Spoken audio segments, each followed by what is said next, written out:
আপনারও তো একটা স্বপ্ন ছিল, তাই না?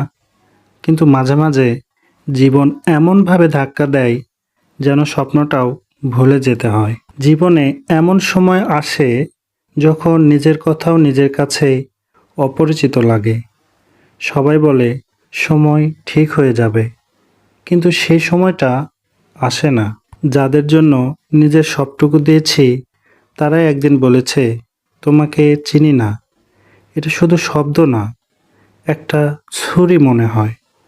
স্বপ্ন ছিল, ভালোবাসা ছিল, কিন্তু জীবন এত সহজ ছিল না। এখন বুঝি কারো পাশে থাকার মানে শুধু থাকা না, তাকে বোঝা, ছায়া হয়ে দাঁড়ানো। যদি আজ আপনি ভেঙে পড়েন, জানবেন আপনি একা না।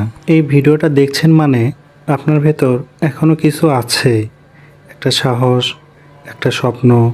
তাই লড়াইটা ছাড়বেন না, কারণ আপনি যতদিন ভাঙেননি ততদিন আপনি হেরে যাননি।